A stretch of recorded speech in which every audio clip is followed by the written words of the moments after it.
Halo, perkenalkan nama saya Indah Priani. Saya merupakan CPNS dari BKPSDM Kota Bogor.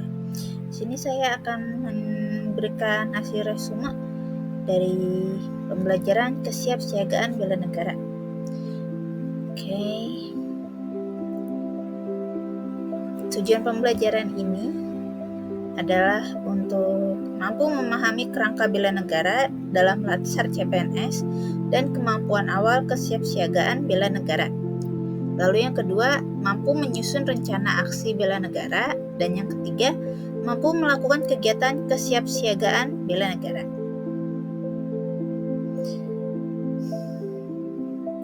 Kesiapsiagaan bela negara bagi aparatur sipil negara bukan sekedar retorika patriotisme, melainkan perwujudan nyata dari tugas dan fungsi ASN sebagai pelayan publik yang berintegritas dan profesional.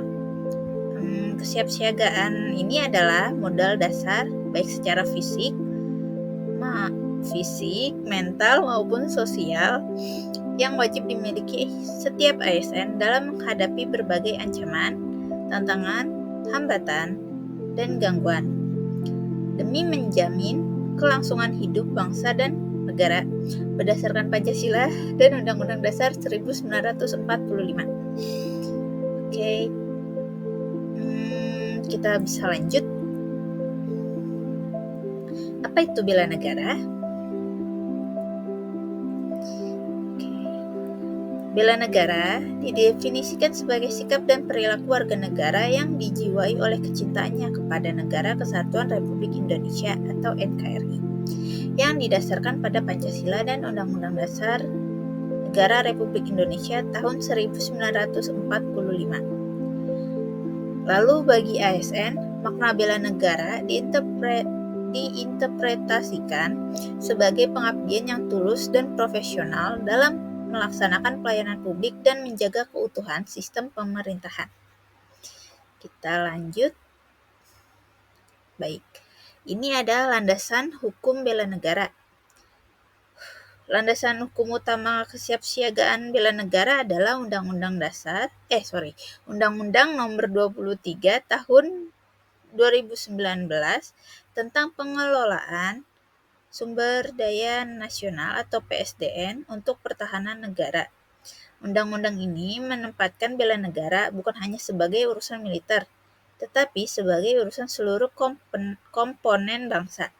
Secara filosofis,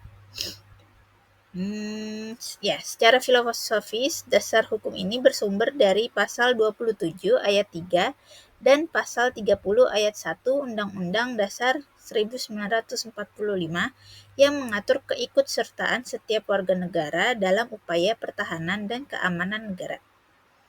Kita lanjut. Oke, di sini ada ancaman, tantangan, hambatan, dan gangguan atau ATHG.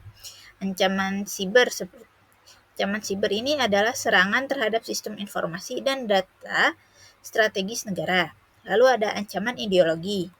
Ini penyebaran paham radikalisme, intoleransi, dan polarisasi sosial. Lalu yang terakhir itu ada ancaman non-tradisional, seperti bencana alam, pandemi global, dan krisis ekonomi. Kita lanjut. Nilai-nilai dasar dan indikator bela negara itu ada 5. Cinta tanah air, sadar berbangsa dan bernegara, setia pada Pancasila sebagai ideologi negara, rela berkorban untuk bangsa dan negara, dan yang terakhir ada kemampuan awal bela negara. Oke, selanjutnya ini adalah wujud kesiapsiagaan praktis bagi ASN. Yang pertama itu ada peraturan baris berbaris dan tata upacara. Iya betul. Lalu yang kedua ada keprotokolan dan etiket, dan yang ketiga ada kewaspadaan dan penanggulangan darurat.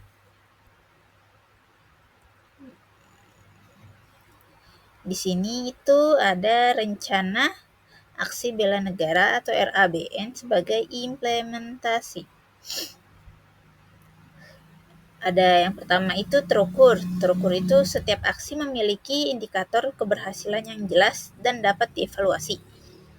Yang kedua itu relevan. Relevan itu adalah aksi harus terintegrasi dengan tugas pokok dan fungsi atau tupoksinya ASN sehari-hari di lingkungan kerjanya ya. Dan yang terakhir itu berdampak.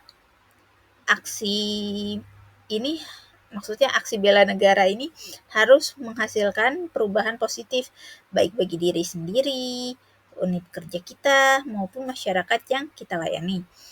Melalui RABN, ASN memetakan bagaimana nilai-nilai luhur bela negara mulai dari kedisiplinan hingga pengamanan aset data. Ini diwujudkan melalui kegiatan nyata selama masa habituasi. Hal ini memastikan bahwa pembelaan negara tidak hanya terjadi di medan perang, tetapi setiap hari di meja kerja kita juga melalui pelayanan publik yang unggul, efisien, dan tepat sasaran. Oke, sekian hasil resume yang dapat saya sampaikan. Kurang lebihnya mohon maaf. Wabillahi taufiq wal hidayah. Wassalamualaikum warahmatullahi wabarakatuh.